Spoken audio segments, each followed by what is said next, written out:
Hi folks, this is all the fruit, and here is the Mahaleb cherry or Lucy cherry, Prunus Mahaleb. I'm in the central Rhine Valley or middle Rhine Valley, an area, as you can notice here, quite unusual for German standards. Look at that, it looks more like a place somewhere in, I don't know, southern Anatolia or southern Spain or somewhere in Sicily.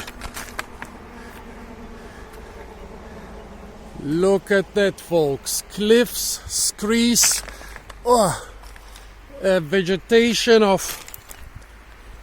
plants tolerant to drought. Yeah, but that's exactly how the Lucy cherry likes it. Well, here is a tiny specimen. I guess this slope is a little bit dry even for this species. However, it can take a lot of drought, like a lot. It is mostly distributed in the Mediterranean and Western Asia. You can find it from Morocco and Africa throughout most of the Mediterranean, Turkey, well into Iran. Yeah. And if you see where it grows, you will not be surprised. Look at those rocky hills over there. You can find it everywhere on the driest spots. By the way, it's still June for Germany. Sorry for the train. For Germany, this is still late spring. And it's not like we had a big drought. Actually, the last weeks were pretty cold and rainy. The Rhine rose over a meter, so we even had a flood here. Lots of rain and not much sun. This is like the third hot day. But still, here it really looks like somewhere on the Canary Islands, or in the semi-deserts of southern Spain or of Anatolia, or of Iran. Oh my, with all those giant boulders and stuff. I'm trying to give you an impression of this habitat, which is very untypical for Germany. And it's not a very small habitat. I've been biking along the middle Rhine Valley and for dozens of kilometers you have a lot of those rocky, super dry hills. Look at that, folks. In Germany, normally you find such habitats in old quarries, but here it's natural and really on a large scale. The whole gigantic area for dozens and dozens of kilometers is a UNESCO World Heritage Site. Because of the crazy topography, all those cliffs, all those old towns and villages, castles and fortresses, and its incredible biodiversity. We are here in one of the most biodiverse areas in Germany. And yeah, that's where the Lucy cherry grows. And I've been seeing it on top of those cliffs for hours now and wanted to access them, but it's quite hard to even access those habitats here. Well, but as you can see from the old rubble walls, parts of them were used for wine and fruit cultivation in earlier times. Well, the Lucy cherry, as I said, a plant which can grow in very dry, very hot climates like, even Africa, Morocco, Mediterranean, West Asia,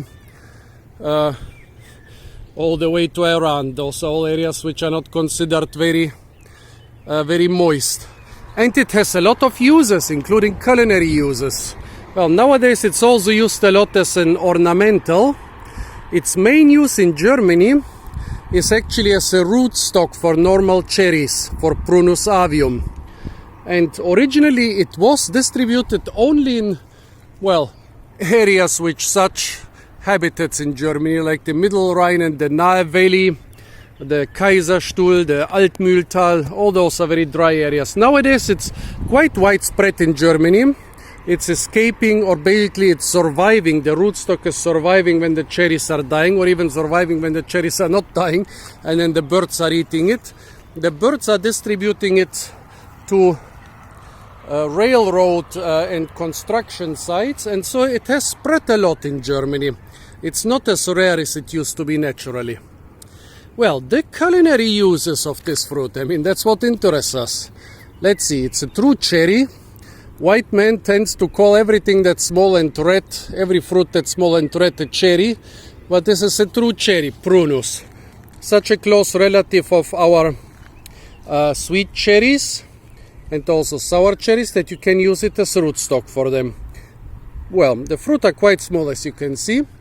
There are tens of thousands of fruit on this single shrub, and there are tens of thousands of shrubs on those, maybe even hundreds of thousands of shrubs on all those.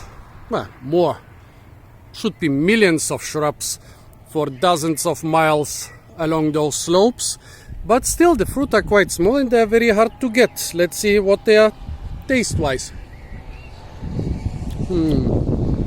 Very bitter.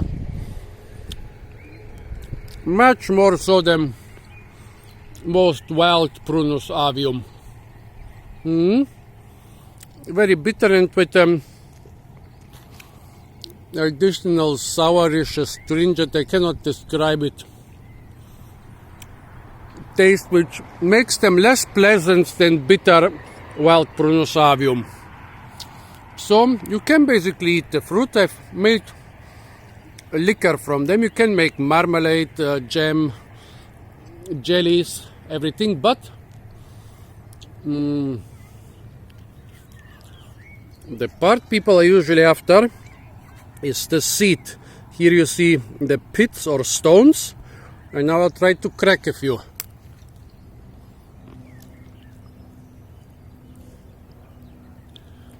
Okay, here we are. I cracked one. As you can see, the shell is quite thin, and there is a big whitish seed, and this seed is quite important as a spice. Not well known internationally, but in places like Greece, Turkey and Armenia, this spice is used to give sweet dishes a more interesting taste. Let's taste it.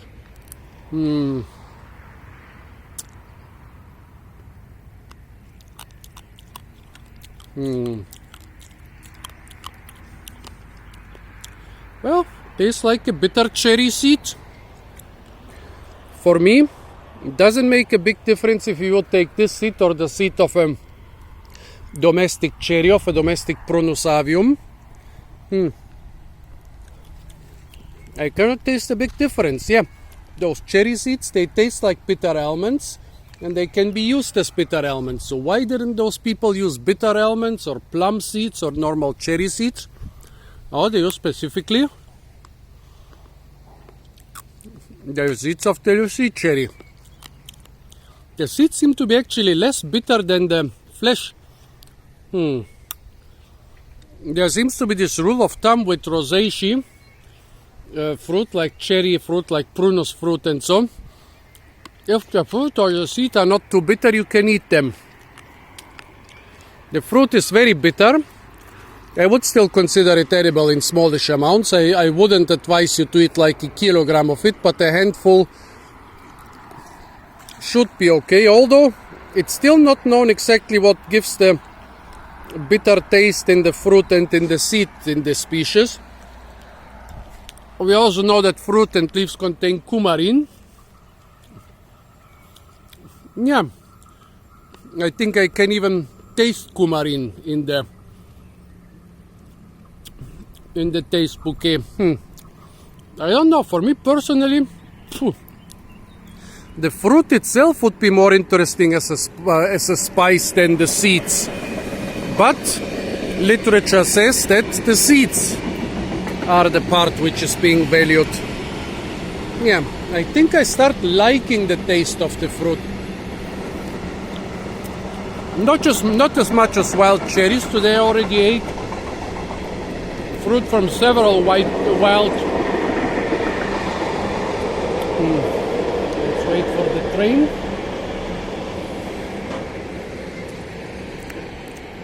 Today I already ate fruit from several wild Prunus avium. This stuff is not quite as good, but still pretty good. And yeah, I can also totally imagine the seeds being used. And in areas where you have a lot of dry slopes like Turkey, Greece or Armenia, I guess it's quite easy to find large amounts of it. Maybe easier than cultivate cherries in some areas. Very interesting. Maybe one day I should try some of those sweet stuffs made with Lucille cherry seeds. So folks, this was Prunus Mahaleb, the Mahaleb cherry or Lucille cherry, in one of the craziest habitats in Germany, which looks almost like it's somewhere on the edge of the desert. Stay tuned for a lot more fruit videos from the beautiful Middle Rhine Valley. And don't forget to like, share, comment and subscribe.